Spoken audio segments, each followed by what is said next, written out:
Okay, so this presentation is on comparing multiple means. We have done a t-test before where we had two means that we were comparing. In the case of Anova, the analysis of variance, we are comparing two or more means. Typically they are three or more, but you could actually run an Anova with two means if you wish to. So the file that we're using for this is called teach.save, and it involves two variables. One is an exam variable, which is the dependent variable or the outcome variable, and the predictor variable, which is group. The type of teaching method that might have an influence on the exam marks or exam grades. Now, the first thing that I did was I changed these because as I imported this, I think they were in ordinal and this was in nominal. So I changed this to make sure that group was a categorical variable, a nominal, because I know that I have three different types of teaching styles, one with punishment, one with indifference, and one with a reward. So I click on OK there, and I simply change this. Now, exam is based on the grades, and they're based on a percentage, and so this is going to be a scale for us. The first thing I do is, as I usually do, is I'm going to explore my variables, and I'm going to check for the important elements of normality and some of the other assumptions that are important in Anova. Now, do not be entirely tricked by Anova analyses, because some people suggest that Anova is robust to certain deviations from normality. I would caution you to always, particularly in this case, as we have a small sample size, we have 10 per group, total of 30 students, but we have 10 per group, and we're comparing these with a small sample size. Some of the violations of normality may have an influence and eventually cause you to report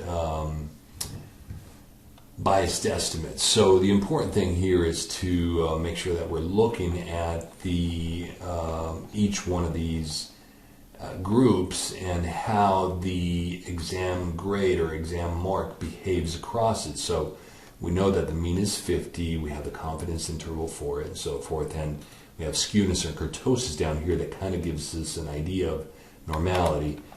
We have the same for indifference and the same for reward, and we don't see that many issues except for a little bit of kurtosis. Perhaps I haven't standardized these, dividing this by the standard error of the kurtosis statistic to determine whether this is kurtosis or not, and I'm not necessarily going to do it because I don't necessarily transform or attempt to correct for kurtosis. I would if I had a skewness issue, which is pulling my mean in one direction or the other. Because it's a small sample size, I'm going to interpret the Shapiro-Wilk test for normality, and that is not significant, suggesting that comparing this to a normal distribution, these are not significantly different. I have stem and leaves and so forth, plots. I see that because I have a small sample. Some of these dots right here are actually fanning out away from, but they're starting to, it appears, to try to get back online.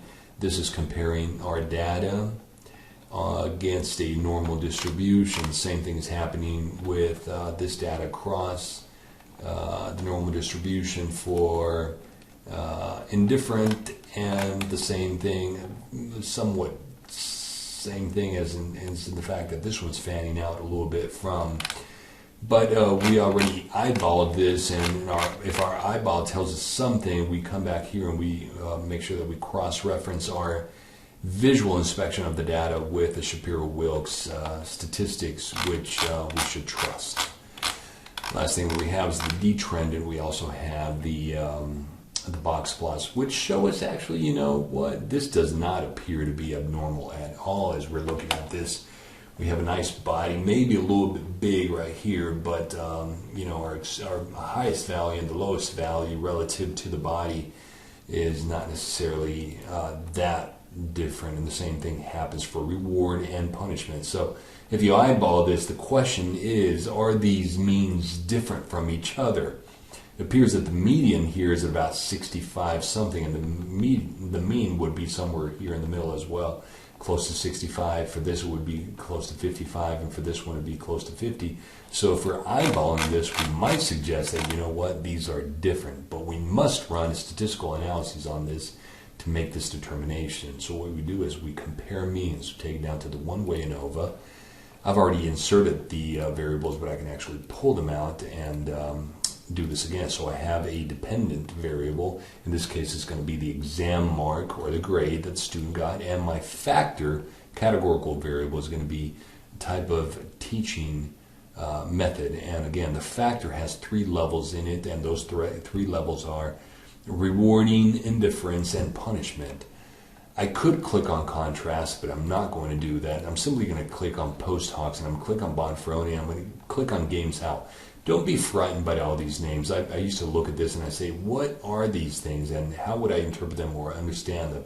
These are simply different mechanisms for correcting the data and for comparing the data between the means across the different levels.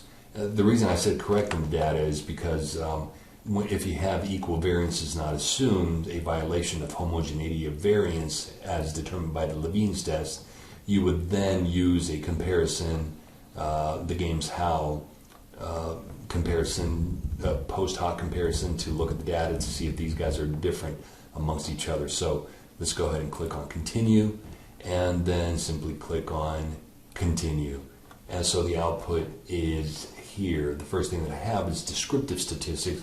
I know that I have 10 students per group in punishment, indifference, and in reward. The means are 50, 56, and 65. We already seen that when we were exploring the data. We have our standard deviations for 7 and 4. It appears that 7 would be slightly higher, and maybe some of the variance between these would be slightly different. But the standard error is also a little bit larger as well, which is actually standard error is based on standard deviation and so forth. And so our confidence intervals, the first thing we do is we look at the test for homogeneity of variance. The Levine statistic is 2.56, the degrees of freedom 2 and 27. This is 30 minus 3 groups that we have here. And this is 3 groups minus 1. The significance value, the probability value of the statistic is 0.095, which is larger than 0.05, so we can assume that the variances are similar across these 3 different groups. The Anova box tells whether this is significant or not. Where have you seen this before? Of course, in a regression analysis, sum of the squares of the total, sum of the squares of, in this case, within groups, and the between groups is up here, and so the same mathematics applied. This divided by this gives you this number, this divided by this gives you this number, this divided by this gives you this number, which is your F ratio, and your F ratio on the F table would be found to be significant. SPSS has done that for us already. If we would have violated, or if actually we don't violate, but if the data would have violated the homogeneity, the assumption of homogeneity of variance, we would not interpret this ANOVA box, but we would actually, we would not use the F ratio statistic or the F statistics, but we would actually use the Welch statistic or the Brown Forsyth statistic, and we would interpret now they are significant as well. And they have been corrected, as you can see. Our degrees of freedom here are nice, beautiful numbers, 2 and 27. In this case, we have our degrees of freedom 2 and 17.33. So the data has been corrected if we would have had a violation of homogeneity variance, but we haven't, so we can ignore this. Our multiple comparisons, when we clicked on the Bonferroni and the games how, because we know that we have not violated the assumption of homogeneity of variance, we can interpret the Bonferroni. Bonferroni is for cases in which we have not violated the assumption of homogeneity of variance. So we have punishment versus indifference. Is this statistically significant? This is larger than 0.05, so it's not. So we suggest that between punishment and indifference, these are not statistically significantly different. But between punishment and reward, we have a statistically significant finding. So the mean difference is negative 15. Suggesting that for students who are punished, their mean score is 15.4 points less than for those who are rewarded. The same applies here. Indifference and punishment, not, and we had already seen that here, and indifference and reward is statistically significant, suggesting that for the students who are in the group where they are treated indifferently for their performance in class versus those who are treated with a reward, the mean for these students is -9 or 9.4 less than what the mean for the reward students is. So we can actually see this. So this is a visual of it. The mean reward is about 65. The mean for indifference is, so these are statistically different. These are statistically different, punishment and reward. And we saw that between punishment and indifference, these are not statistically different. And that concludes this presentation.